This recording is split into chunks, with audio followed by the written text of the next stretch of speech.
Just got it washed. It won't fucking start. See? I bought a car a couple days ago, Friday. It broke down on Saturday. The era of the $100,000 dream truck is officially over. And for many owners, it's turning into an absolute nightmare. Stick around to see why people are ditching these expensive trucks in droves. Before we get started, make sure to like the video and subscribe to the channel. The dealer denied the warranty on this 2024 Cummins. Here's some of the story and the details on this. So this is a 2024 in a 5500 truck that had the flex plate break on it. The flex plate goes to the back of the engine here, and it was broken, which is unusual on such a new truck, but it was. They replaced it, 2,000 miles later, it broke again. Why the crap did that happen? So they replaced it again, and then here's where it gets really interesting and really bad. 1,000 miles later, this broke. All the bolts were broken. A few we were able to just get out by hand, but then the front of the crank snout is broken, and this dowel is broken. It got so bad that it cracked the edge of the timing cover, and then it broke these bolts as well. Extremely unusual, and usually something like this happens when the harmonic balancer is removed and then not put back on properly or loose. Usually this happens because something was left loose. Now, who left it loose, why it was left loose, was it even taken off? Those details we don't have. We just have the carnage here that happened. But this is a very unusual failure that has cost this customer a ton of money after being at 3 dealerships. Commercial owners are losing massive amounts of income, while dealerships play the blame game over obvious factory defects. I really shouldn't be too surprised by this, but it's one of those things I gotta ask. So I drive a 2025 Chevy Trailblazer, not by choice. I would never ever recommend getting one of these cars. It sucks, it's a piece of shit, and I just don't like newer cars. There's just way too much tech into them and just more problems to happen. Anyways, had an engine light come on the other day, stayed on all day, then eventually went off. I was like, okay. And then came on yesterday, had cruise control on, and then it turned the cruise control off on its own, like, what the hell? And it was off today, took it in, it ended up being, it's a speed sensor that's going bad in it. And so I'll take it to the dealership next week and get that fixed. But my thing is, with all the tech that's in these cars now, you would think when an engine light comes on, it would tell you right on the dashboard, self-diagnostic, hey, here's what's going on, here's the issue, this is why your engine light is on. But no, you still got to take it in for them to check it and all that shit. Maybe they have that option in the other cars, maybe more expensive cars, I'm not sure. But I don't know why you couldn't just do that in something like this, just put on the screen why the engine light's on. But anyways, yeah, that'll be fun to get fixed. It's incredibly frustrating that your car knows exactly what's broken, but legally and technologically refuses to tell you. This is probably the worst $70,000 I've ever spent in my life. This bitch has been to the dealership more than I'm able to drive it. It broke down exactly 1 year ago for the exact same issue, a starter. If you ever looking at buying these newer GM trucks, definitely do your research, because if I had to do it again, I would have left this bitch at the dealership. So definitely do your research on the common issues. On today's episode of It's Silly to Buy Luxury, that BMW has a turbo inline 6, so does the Mazda, but it does produce a little bit less power. These are both pretty much the same size. When it comes to interior features, the BMW does have a little bit more than the Mazda, but we're talking about minor stuff like more seat adjustments, more speakers for the sound system. And yet, this BMW is $102,000 and the Mazda's $55,000. So is that BMW really worth 2x more? Comment down below. Modern luxury is just an illusion of quality, built on top of the exact same cheap, mass-produced plastic as everyone else uses. Okay, who else has a brand new vehicle that you've only had for a little over a year, do a software update, and now your truck won't start? Brand new vehicle, and then they want you to send a video of what it's doing. Motherfuckers, I already told you. It won't fucking start. See?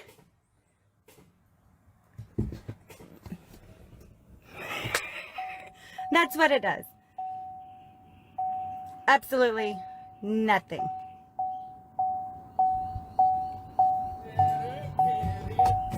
Dealerships asking for a video of a bricked car proves they have absolutely no idea how to fix their own software glitches. If there ain't one thing I did in my life that was financially smart to me, that was leasing my fucking vehicles. That motherfucker right there is a gas guzzler and lost so much value. Now, I don't care if you jump in the comments talking about, oh, the miles. I don't give a fuck about the miles. What is it, like 10 cents for every mile you go over? That does not matter to me. What matters is I can give this bitch back without having to roll over negative equity or bring some money to the table just to close the deal. I don't want to do it. Now, what you gonna catch me in on the daily when I'm by myself without them kids? Exhibit A. Oh, Rusty Dusty? Boy, she's solid. We be riding too. When leasing a vehicle is actually safer than owning it, you know the long-term reliability of modern cars is completely dead. Look at my old little buddy who just showed up today. I've had my truck back for 5 days now after they tried to fix the noise, and guess who's back? Good old P0300 multiple cylinder misfire code. Engine was a shuddering, so took her back to the shop for her 12th trip. Also hit 10,000 miles today, hilariously, because I believe Stellantis Engineering said once you get to 10,000 miles, the engine will have broken in and everything will be fine. Just got it washed too.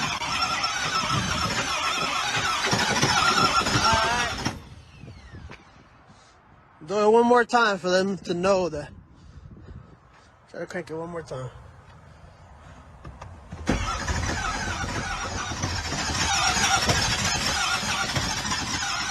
Shut up. Piece of junk. You can have all the leather and touch screens in the world, but if the starter system is engineered out of cheap junk, it's a useless box. When you spend $100,000 on a truck with heated seats and cooled seats, and they don't work. This is a 2022 GMC Sierra. This message is for General Motors. Fuck you.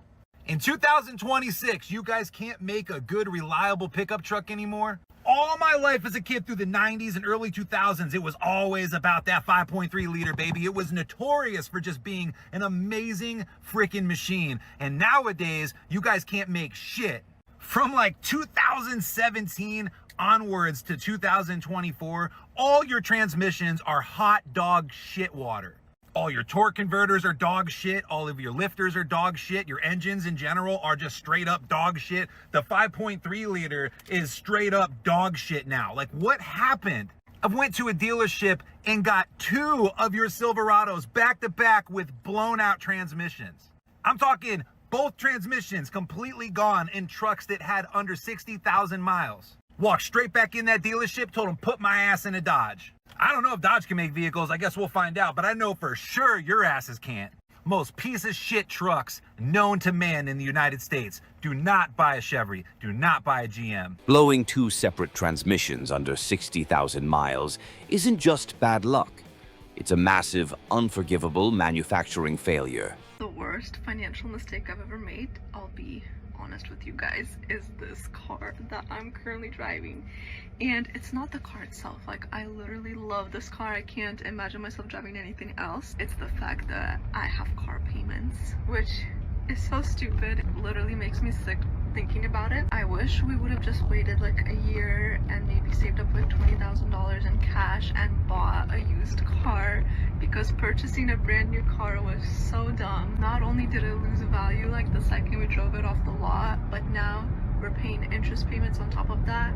And this car is already 2 years old. Like, it was only brand new for like 5 minutes, so might as well have bought a used car. But at least I learned that lesson in my early 20s so that I never do that again in my life. The new car smell fades in a week, but the crushing weight of a $700 monthly payment haunts you for the next 6 years of your life. Espérame.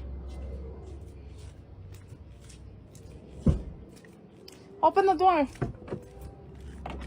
Es el starter que se queda pegado. A ver, yo sabía. Se quedó pegado el starter. Yo por eso no quería agarrar uno de estos. ¿Te acuerdas que decía que no? Regresala ahorita. I mean, these prices are just crazy. And oh, look, a 6.2. The engine might just blow up before you leave the lot. Oh, yeah, and if you want to, it's only going to cost you a measly 85 grand. How cheap, how inexpensive is that? Don't let the dealer tell you that they're moving inventory fast, because let me tell you, they're not moving anything fast. Sat here since March. That red one's been there since November. And then the Hummer EV that's over there sat there since December. And it's because the prices are just crazy. So there's a stop sale, so you can't even buy this if you want to right now. Oh, and something else I found out today. They could put the keyless entry buttons on the back doors, but they just tell you they can't now. Which I hate, because you know how convenient it is having this on the back? Like if you have a kid, all you have to do is put this in, put the kid in the back, and get in the car, instead of having your front, back, and all that kind of stuff. But it's just crazy. Look at all these cars. Both dealerships are filled to the gills with cars. Oh, I found a base model. This one must just be super cheap then, because it doesn't have anything. It's a custom. It's got to be cheap. It's got to be cheap. It's got to be... Oh, that's nice. $55,000 for the base model truck. What? Automakers became completely disconnected from reality, pricing out the exact blue-collar workers who actually need these trucks. Ever since I've gotten this car in December, right, this is the 4th, 5th time I've been in the mechanic. Once I'm gonna fix this car and then I'm just gonna sell it. It's okay, the car's not worth it though. Boy, it's not worth it. Get yourself a Honda Civic. Get yourself a Honda Jazz. Get yourself, what's the other one? Polo, maybe, I don't know. Just don't get the BMW. The fancy badge on the grille means absolutely nothing when the car spends more time on a hydraulic lift than on the actual road. And these are some of the models that were iconic years ago that we thought were bulletproof, and now this is what's replacing them. I don't care if it's Hyundai or Kia or Honda or Ford or Chevy or Dodge. All the offerings they have in 2018, 19, 20, 23, they're getting to be junk. I've talked to some of my friends, Cameron from DC Motor Works, or even Johnny the Car Ninja, and how we frequently talk about how the newer cars, Mercedes, Audi, it doesn't matter the brand. They're garbage. They're absolute garbage. There are so many plastic parts on them, and the engines are designed basically to fail. They're making the timing chains, the turbos, the parts, all the different things on it. They tweak it with their engineering to say this will last 100,000 miles. That's good. We don't need to go any further. We don't put another dime into it because the CEOs need their $50 million bonus at the end of the year, and we don't dare cut into that. That's kind of what's going on, I think. Maximum profit.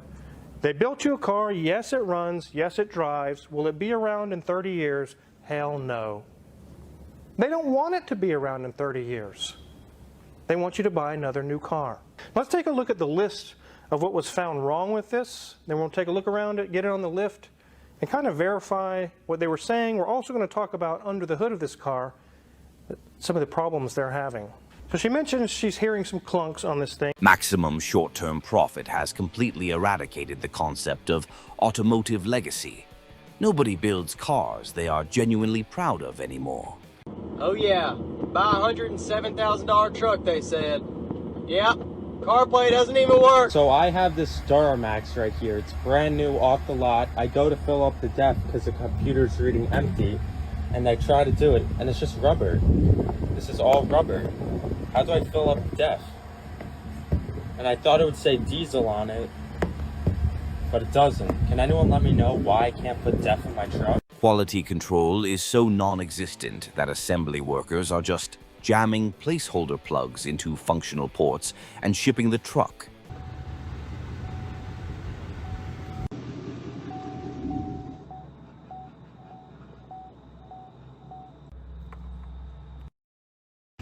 Man, I never thought I'd have to do some 1991 OBS shit on this truck. Look, turns off, no fucking issue. Stupid ass switch.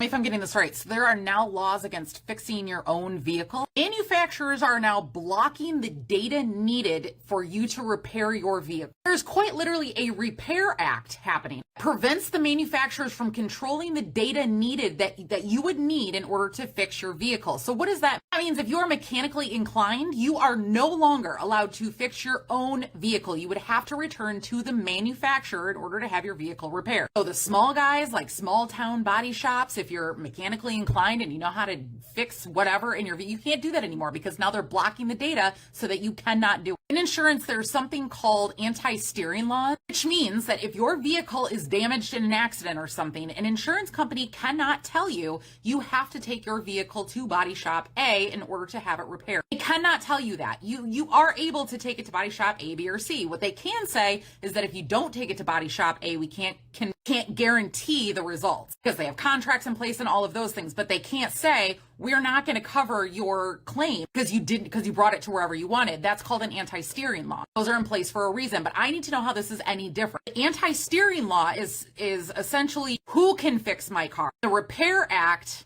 is blocking your ability to get the data from your vehicle so that you can make the repairs. In what world is this the land of the free and you're not even able to fix your own property? You hold the title to the vehicle, but if the manufacturer can legally lock you out of the diagnostic data, you don't truly own it. Dude, my freaking car, it is broke. I bought a car a couple days ago, Friday. It broke down on Saturday. Didn't even have it 24 hours. We put it through a 65-point mechanical inspection. It checked out great then. We drove it home. We went on a couple test drives. I think he was here 3 times and just broke. I wanted to give him a peace of mind and let him know we're going to take care of it. Hopefully he doesn't yell at me. I didn't get a chance to talk to you when you were here, but I guess there's some problems with the truck. Yeah. I'm sure everybody already told you, but I just want to let you know we're going to take care of it. George gave you some sort of timeline on when it'll be ready. Yeah. What was it doing? Saturday, we were getting out of a movie late. When we pulled into the driveway, it completely stopped. Trying to turn it back on, and it just kept on sputtering, and it wouldn't stay on. Well, it's in good hands now, and we'll get her fixed. I wanted to personally call and apologize, and our guys are on it. We'll get it fixed for you. Okay, I appreciate it. Yes, sir. We will take care of it usually translates to your new truck sitting in the back of the shop for weeks while you still make the payments. We keep trying to tell you guys about these newer diesel trucks. It doesn't matter if you have a Ram, a Chevy, GMC, Ford. It does not matter what mileage you have. This is a common issue that a lot of guys are experiencing. This truck showed up on a trailer from Dallas, 4 to 5 hours away. And as you can see, completely handicapped. 98 miles until 65 miles an hour max speed. Check engine light, service DEF system. This truck is completely handicapped. And as we mentioned to you guys, this can be prevented. So this customer had it trailered over here to get it done the right way. We're going to be able to get it knocked out. Thankfully, it made it here safe and sound, but this can be prevented. A truck built to haul 30,000 pounds should never be completely paralyzed by a random software error in the exhaust pipe. Oh my god, I can't even speak. Oh my god, I can't even swallow it anyway. I know I just posted a video about how good this car is. I love the Tesla, you know. Fuck the Tesla. I miss my Camry. I don't even have anywhere to put my freaking phone at in this car. This car sucks. If you went on TikTok talking about, oh my god, I love my Tesla, it's the best car ever, you're a liar. But honestly, I think Toyota screwed me over, because I don't live 40 miles from my freaking job. I live max 20 miles. Tell me how I wasted 40 freaking miles. With how often I have to charge is the same shit as putting gas. So yeah, anyone want to buy a Tesla, please? Please buy this Tesla off me. Literally, I hate this car. Who convinced me that a Tesla was better than a freaking Camry? Who? Because you're wrong. This car sucks. It sucks. And honestly, I was trying to gaslight myself and make myself feel like this is the best car ever just because I really wanted it. And it's so pretty looking. But it's so bad. I don't understand. Who genuinely likes their Tesla? What? The EV honeymoon phase ends the exact moment you realize you are sacrificing hours of your week just trying to find a working charger. Whatever you do not buy one of these trucks. This is my dad's 2024 GMC Sierra AT4X HD, and it's a fucking lemon.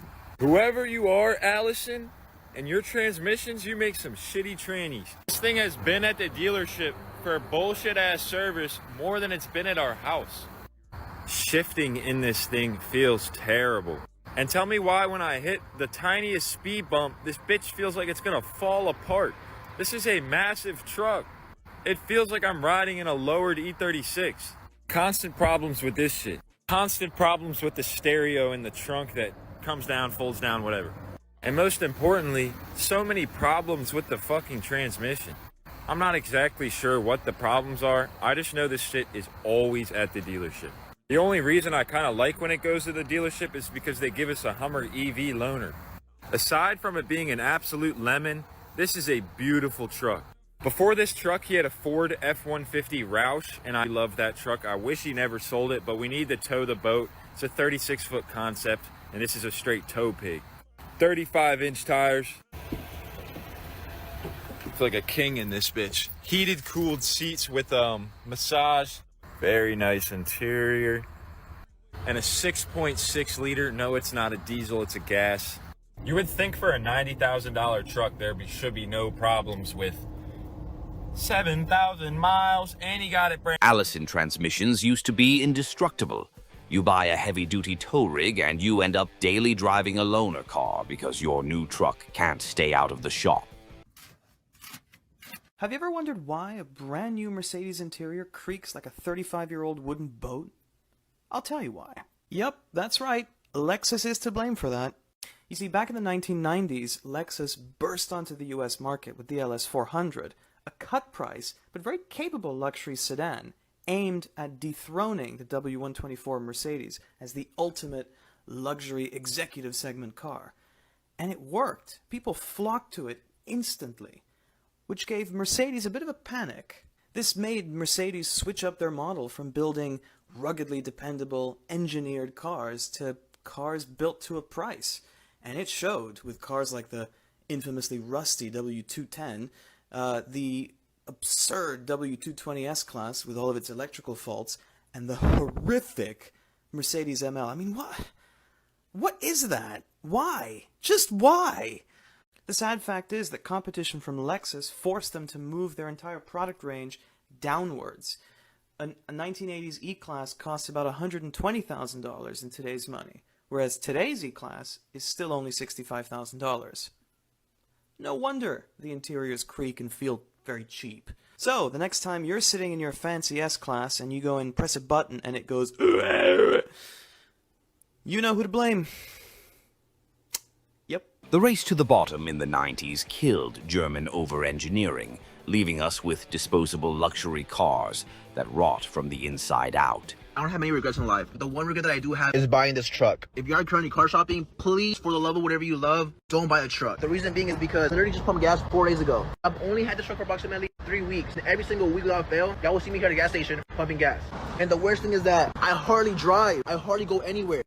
I only drive from the house to work and from work back home. And look at how fast this thing's going already. It's already at $22. I just started pumping it. I guess the one good thing about this is I am able to put the cheap option. And I don't have to put diesel or premium. What are we thinking though? It's currently at $35. I'm gonna guess it's probably gonna be like $62. Please stop already. $55. Okay, actually that wasn't too bad. I really thought it was gonna be a lot more than $55. All better now. Because the gas prices are really making me miss my Chrysler 300. Because with my Chrysler, I would have a full tank maximum of $35. And that one tank would last me about 2 weeks. Now I pay double every single week because 21-year-old Ray, who does not need a truck, wanted a truck. So if you're currently car shopping and are like, damn, I really want a truck, just get a Toyota. It's not worth it. It really isn't. I should just gotten a Camry. Don't get me wrong though, I do love the truck though. I love the truck aesthetic. I feel like I had to get a truck because I'm Texan, I have a mullet, and I have a mustache. It fits a full aesthetic. I'm so glad that I got a V6 by the way. I wanted a V8, so I guess it could have been worse. The reality of modern truck ownership is constant anxiety over ridiculous fuel costs for a vehicle you never even use for actual work. Brand new truck, only has 9,000 fucking miles. What a fucking shit. The fuck is that? Don't buy a GM.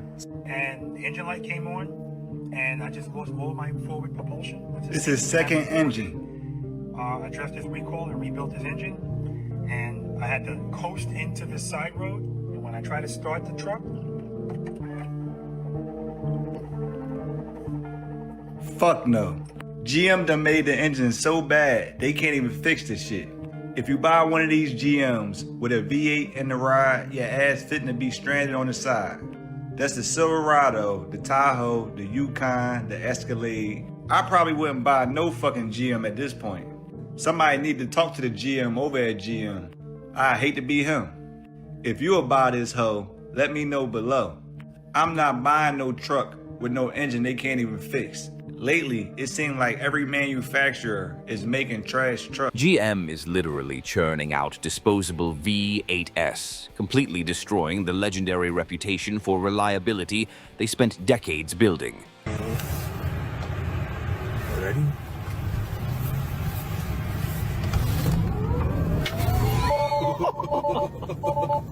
Oh shit. Oh, we already broke it. Alright, well. It literally broke it right out the gate. Oh my god. Hey, Elon, what are you doing, bro? How's it already broken? Alright, first off, alright, let's go switch it back. We didn't do any of this. Alright. Bro. How did I already break this shit? Uh-oh. Oh. I don't know how to turn the turn signals on or anything. Alright, so we're locked in for a minute. This is so... Removing intuitive physical controls for turn signals and doors isn't innovation.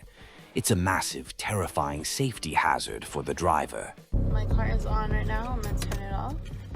I'm gonna take my key out, and then I'm gonna see if it's gonna start again. And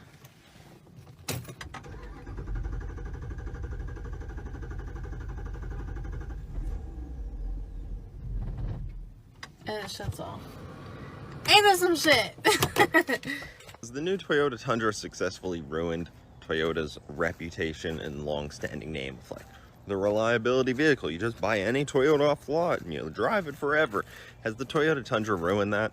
Because it's almost like it's almost like seeing behind the mask. Like your hero really isn't all that you think it is. And I feel like the Toyota Tundra is really proof of that. That new thing is garbage. They've been having so many problems. They're just like the rest of the big three.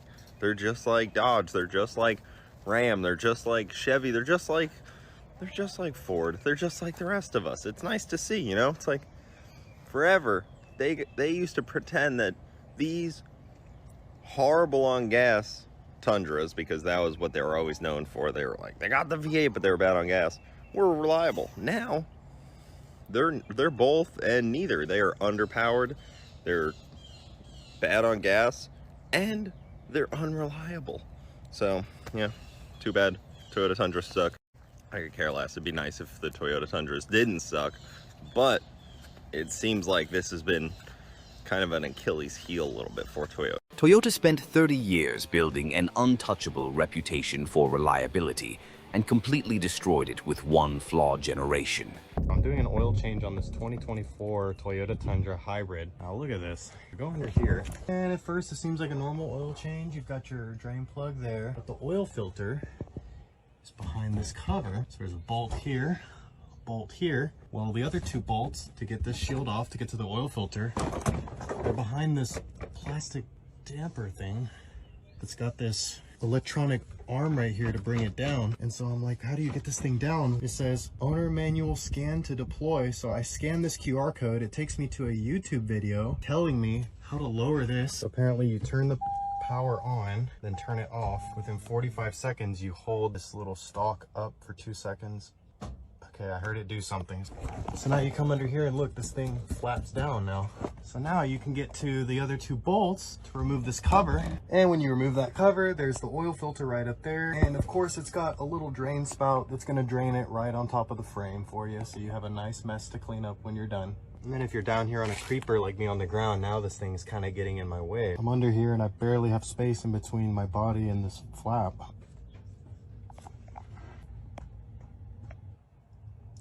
Nice. And to get the air damper back up, apparently you just start the truck and put it in drive and it goes up by itself. Requiring a mechanic to scan a QR code and perform a 45-second electronic ritual just to reach an oil filter is absolute insanity. Turn it. Brother, this car only got 3,000 miles. Now Ford and GM are saying they don't want us to work on their vehicles. Good. we don't want to work on their junk anyway. So if you haven't heard yet, the suits from GM and Ford went and met with President Trump last week, and they tried to get him to introduce a bill that prevents guys like me and you from working on their cars. Basically, they're wanting to restrict the Right to Repair Act because the software they're putting in their new cars is dangerous when it's in the hands of the public. But let me tell you what's really going on. You see, when Ford builds and sells a truck like this, they don't make very much off the sale of the truck. I mean, the dealership gets a piece of it, the salesman, a whole lot of people get a piece of the action, so Ford doesn't have much meat left on the bone. So what do? Well, they try to make it up with repairs in the dealership and by selling parts for their crappy car. And nobody likes going to the dealership to get their cars repaired anymore because they overcharge, they don't tell you the truth, and they upsell everything. But this way, they could force you to go to the dealership so they could get the money for the repairs. You see, it's no secret that vehicles Ford and GM have been making aren't as good as the ones that they used to make. And is this on purpose? I think so. I mean, what other reason would Ford have to put a plastic transmission pan on a nicely designed 10-speed transmission? The answer's simple. They're under-designing them in the factory and then making you pay for the repairs later on so they can make more money. And now what they're trying to do is restrict the information so you and me can't repair it, and you gotta take it to the dealership to get it fixed. And Ford's not alone in this either. GM is making crap too. I mean, their 8-speed transmissions paired up to the 6.2 liter, practically the worst powertrain you can buy right now. And even if you do take it to the dealership, they probably won't even have the parts to repair it right on site. You'll have to wait a few weeks, maybe even months. I've been trying to tell y'all these companies are doing this stuff, and now they're just being completely open about it. It's like they don't even care anymore. They're burning junkyards, building junk, and forcing you to go to them just so you could fix it. It's crazy. 20 years ago, we thought the future with vehicles was so bright and so cool, but now it's just depressing. And the only thing I know to do is just keep working and building these old vehicles, which I truly love to do. And that is what I'm going to concentrate on now. Like this dune buggy. I'm gonna put a 200 horsepower Honda engine in it and make it the most baddest thing on the internet. They put a plastic pan on a high-stress 10-speed transmission because they wanted to break the exact second the warranty expires. I swear I'm done with GMC. I legit think my transmission is cooked on this thing. I was coming down the interstate and I hit one little bitty bump. Not even a bad bump. So I don't even think it was because of the bump, but it started making this noise. And right now, whenever I put it in reverse, it'll literally stop. It won't go no more. Yep, see right there. Luckily, I was only like 3 miles from my house, so it made it here. But like I said, while I was trying to reverse, it kept on wanting to get stuck. It wouldn't really go. Bruh, a 2022 GMC Denali Ultimate, bro. I had it for 1 year, and the engine went out. I got it fixed. Got it back in May. By June, it was going back because the same thing. Engine failure. 6.2 engine. Bro, I'm so done with this truck. And I know. Why didn't I trade it in? Well, if I would have traded it in at that time, I would have really been upside down. That's why I didn't trade it in. I was trying to be smart about it, right? I was like, it made more sense to fix it. But tomorrow, the dealership's only like 3 miles away from my house, so hopefully it can make it there. And if it makes it there, which regardless if it makes it there or not, if I gotta get it towed there, I think I'm turning it in. Like, I cannot keep on messing with it. I'm tired of messing with it, bro. Like, so if anybody has some advice on how I can approach this, maybe I should fix it, maybe, bro, I don't know. At this point, I think it's way better if I just go ahead and turn it in and call it a day with that. And yeah, so if you've been thinking about getting a GMC with the 6.2 in it, do not get it. Get you a Ford, get you a Dodge, get you a Toyota. Heck, at this point, electric might be the way. You might see me in a Cybertruck. I don't know, bro. I might just be walking. That might be the best bet. Having the flagship engine blow up, followed immediately by a total transmission failure, is the ultimate modern automotive tragedy.